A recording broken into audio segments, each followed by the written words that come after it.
Well, thank you to the organizers, to Hakan for all of the hard work as he's furrowing his brow, sitting in the front row. Let's give him a round of applause for everything that he did to put this together. I'm truly honored to be here and to thank all of you for your patience as well. Not that anyone was counting, but this is paper 12 of the day. And I really wish it was possible for me to show you the movie version of my talk, but I don't have one. So here we go. Sacred space in the Hizmet movement and in the thought of Fethullah Gülen. Brief preface, how I came to this topic. One of my books is entitled Shopping Malls and Other Sacred Spaces, Putting God in Place. It was a fun book to write. It's a critique of American devotion to the sacred places of shopping malls, Walt Disney World, and the suburban home, focused on rituals of domestic sanitation and lawn care. Like I said, it was a fun book to write, but it's also a serious book. The second half of the book then is a recommendation of what I take to be more authentic, life-giving sacred places, each of them drawn from a biblical metaphor. So living waters, the light of the world, the rock of salvation, the true vine, one body, and cities of God. So what I'm doing in this paper and in a paper I gave last Thursday at a conference on Gülen and eco-justice at Temple University is trying to think through the category of sacred space in relationship to Islam and Hizmet. The way human beings designate and defend sacred space constitutes a potent and troubling feature in the history of religions. Millions participate in formal or informal pilgrimages to sacred sites, demonstrating the potential of devotion to place to create what anthropologists Victor and Edith Turner called communitas, or human solidarity among otherwise diverse human beings. And yet, people also argue over and kill and die on behalf of sacred places. Examples of these less savory and downright frightening aspects of religious devotion to places abound across historical eras and traditions. Can anyone say Park 51? In short, to examine how a particular group of religious devotees conceives of and relates to sacred space may be one of the most crucial markers in determining whether a cultural tradition inclines toward peacemaking or toward violence. Islam, with the Hajj and prayer oriented toward Mecca, generally features what historian of religions Jonathan Z. Smith has called a locative approach to sacred space. And I won't go into all of the theory and definition of that, but basically, a locative conception of sacred space emphasizes order, fixity, stability, what Mircea Eliade famously dubbed an axis mundi. In contrast to locative sacred space, suggests Smith, is utopian sacred space, or a wobbling pivot, which envisions an ideal realm of borderless and boundless potential and mobility. The utopian approach, writes Smith, emphasizes, and I quote, the breaking out or breaking free of all walls, salvation achieved through acts of rebellion and transcendence. The conception of sacred space in the Sufi-inspired Hizmet movement associated with Fethullah Gülen is neither locative nor utopian, I'll contend, but combines elements of both. In what can be depicted as an expanding series of 6 circles, similar to the whirling dervishes long associated with Turkish culture, sacred space, as articulated in several key texts by Gülen and as expressed in practices by those in Hizmet, radiates outward from, number 1, the individual in prayer, to 2, the home and family generally, 3, the lighthouses and schools founded by people of service, 4, the space of civil society, art, music, poetry, sports, and acts of benevolence, 5, to the space of dialogical relationship fostered through the movement's emphasis on interreligious engagement. And finally, to the space of nature itself, as evident in Hizmet's emphasis on scientific learning and practice, that together form what we might call a secular sacrality, or what we might call a pragmatic mysticism. In the Hizmet movement, I'll suggest, sacred space is above all moral space. Such a conception of sacred space blends the Sufi and secular histories of Turkey in ways that are negotiated in the details of everyday moral decisions. I want to share with you the first of these 6 categories, a few words about the ones in the middle, and most of the last one, and then my conclusion in order to keep Abi happy here. The individual at prayer remains the bedrock of sacred space in the Hizmet movement. As Gülen puts it, prayer straightens all ways and opens all doors. This mixed or double metaphor conveniently identifies, for my purposes, both the locative and utopian features of sacred space within the movement. Prayer establishes identity, straightens all ways, and must be done a certain way, but also upholds an ideal vision. It opens all doors. The juxtaposition of locative and utopian approaches is striking in Gülen's comments on prayer. If worship, he writes, and I quote, is the placing of a consciousness of being bound to God into one's heart, if it is the liberation of oneself from all types of slavery, and there is no doubt that it is this and nothing else, then worship is the most immediate way to turn our face to God, end quote. Prayer binds the individual to God, locative, but liberates the self from all slavery, utopian.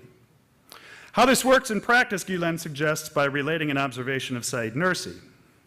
Nursi recalled realizing at some point that in prayer, and I quote, every individual in the congregation became a kind of intercessor for me. At that time, I saw myself in the earthly mosque in circular rows around the Kaaba. I said, praise be to the Lord of the worlds. I have so many intercessors. They are saying the same thing I say in my prayer and confirming me, end quote. But this locative conception, emphasizing connection, extends outward for Nursi in a utopian fashion. As quoted by Gülen, Nursi goes on to describe how in prayer, quote, I saw that this congregation I was in was separated into 3 circles. I was really happy to find this metaphor within the text. For our purposes, the passage deserves quoting at length, and here it is. The first circle was a large congregation of believing Muslims and those who believe in God's existence and unity. In the second circle, this is Nursi still, I saw all creatures who were performing the greatest prayer and invocation of God. Every class or species was busy in its own unique invocation and litanies to God, and I was among that congregation. In the third circle, I saw an amazing realm that was outwardly small, but in reality large from the perspective of the duty it performed and its quality. From the atoms of my body to the outer senses, there was a congregation busy with servitude and gratitude, end quote. In prayer, the individual is connected to others, but because the binding is to a transcendent God, the individual is extended beyond self to creative and transformative acts of service. This essentially moral conception of sacred space as created through prayer is at the heart of Hizmet.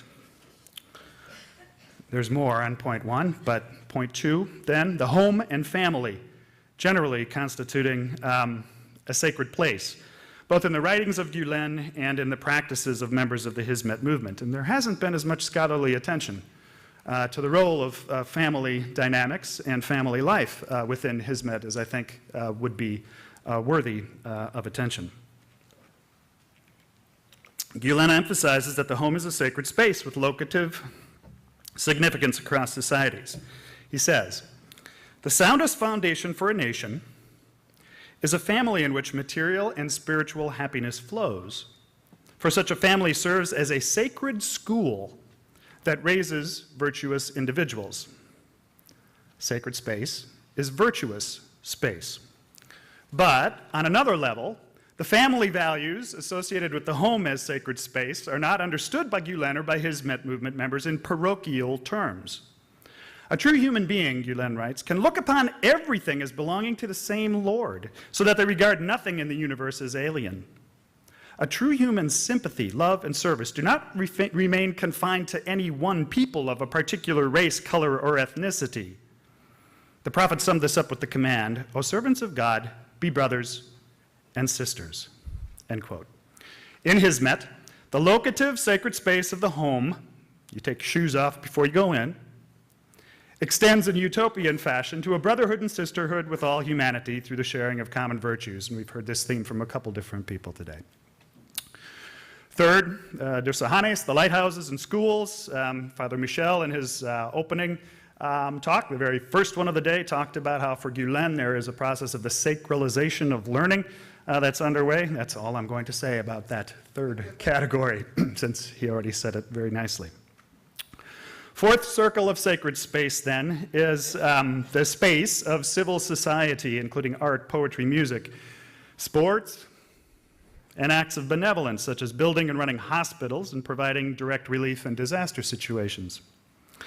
It is the moral possibility of fostering practical skill to accomplish virtuous living that produces a sense of the sacred in any place from people inspired by Gülen and Hizmet. Movement members, after all, are engineers, scientists, business leaders, economists, physicians, journalists, and social workers. Unfortunately, and I would be happy to be corrected on this, little scholarly attention has been given to the movement's initiatives in healthcare, or how bodily healing might be an expression of commitment to Hizmet. In contrast, as you know, Kimse Yakmu, the SMO, founded by leaders of the movement in Turkey, has been studied in some detail. This NGO is realist in its foundations, yet utopian in aspiration. Individuals associated with the movement intervene in conflict situations or disasters, yet aim to build, and I quote, a more comfortable, serene, and peaceful world while fighting poverty and attempting to eliminate social inequalities, end quote. Any site of Hizmet thus becomes a sacred place by virtue of a reconciling encounter with another, planting seeds of peace, as Sister Martha Ann Kirk puts it in her study of Kimse Yakmu. Through art and practical service, in short, the secular is spiritualized and the spiritual secularized in a pragmatic mysticism expressed in moral practices that seek to promote the beautiful, enact the good, and speak the truth. This moral criterion and commitment to speak the truth is especially evident in the fifth circle of sacred space constituted by the movement's emphasis on interreligious engagement or dialogue. The movement's emphasis on dialogue and interreligious engagement reflects what Muslim theologian and activist Eboo Patel has dubbed an ability to affirm particularity and find common ground, or what we might call grounded pluralism. Gülen writes, "There are as many roads to God as there are creatures. Yet this pluralism is grounded in the verities of Islam." Gülen often quotes the Quran. "Say, O people of the book, come to common terms as between us and you." Gülen's realistic about the challenges to interreligious work because of a century and more of Christian aggression against Muslims. He writes, "The church's call for dialogue meets with considerable suspicion." We've heard a lot about suspicion in here, but folks, the suspicion goes both ways, doesn't it? Rightly so. Gülen encourages Muslims then to recognize that, and I quote, "Power lies in truth," a repudiation of the common idea that truth relies upon power, end quote. In practice, as Mustafa Birboz and Bandana Perkayasta have contended, building on the socialist theories of Pierre Bourdieu, the Hizmet movement's commitment to interreligious engagement and dialogue toward truth produces a habitus of nonviolence. In other words, dialogue creates a sacred space, neither locative nor utopian, but rather a field in which moral, here invoking my mentor, Martin Marty, and his sense of a clearing, perhaps, a field in which moral practices of nonviolent engagement and persuasion can flourish. Birboz and Perkayasta correctly link this creation of sacred space through practice with the truth force, or satyagraha, of Mahatma Gandhi. This commitment of Gülen and members of Hizmet to power residing in truth is also a way to embody a practical mysticism, or even a democratic public theology to address the most vexing problems of modern life. Finally, six. A sixth circle of sacred space is evident in the movement's emphasis on scientific study and appreciation for nature. And in my paper at Temple last Thursday, I focused just on this type of sacred space. The title of the paper was Nature as Sacred Space in the Hizmet movement. Metaphors of light and of the rose abound in the movement because, as Gülen contends, and I quote, every aspect of the universe's mind-boggling beauty, grandeur, and splendor is an example of God's artistry, end quote. Even more directly, Gülen asserts that science, quote, should be considered as holy as a temple, end quote. This does not mean, of course, that Gülen is naive to the damage done on behalf of what he calls a bigoted science. The application of science or technology, he writes, by an irresponsible, selfish minority has engendered more disasters than good, end quote. But there is, finally, a discernible harmony between the natural world and the spiritual world. As a poet, Gülen freely draws on nature metaphors to describe the sacred made manifest in the lives of people of faith through their practices of virtue. Believers are roses blooming all over the world today. They stand like mountains and challenge storms and tempests. Like a river, they bring life to everything. These metaphors make sense, Gülen explains, because, and I quote, nature is much more than a heap of material or an accumulation of objects. It has a certain sacredness, for it is an arena in which God's beautiful names are displayed. Nature is an exhibition of beauty and meaning, trees taking root, flowers blossoming, the taste and aroma of fruit, the rain, streams flowing, air being inhaled and exhaled, the soil nurturing innumerable creatures. Thus a person's mind and heart become like honeycomb. The nectar is made up of judgments and the faculty of contemplation, end quote. Touching down with the concrete, with the locative realities of particular places and the duty of scientific discernment, Gülen and members of Hizmet also envision expanding opportunities for participation and service, closely akin to what Jewish writers have noted as tikkun olam, or repair of the world. In a succinct imperative and vision, Gülen concludes, and I quote, opportunities to restore the world are awaiting, end quote. Conclusion. All in all, each of these circles of sacred space is evident in both the practices of movement members, and I elided much of the evidence there, and in the writings of Gülen. The conception of sacred space in Hizmet suggests a distinctively Turkish hybrid of the secularism of the Republic of Turkey, along with traditional Islam as infused by Sufism. This pragmatic mysticism has profound implications within Islam, and I believe for global peacemaking. As a way to overcome static conceptions of either locative or utopian sacred space that might lead to violence, either in an effort to possess and to control such places through domination or force, or in efforts to resist the profanation of sacred places by occupiers on behalf of some nostalgic purity.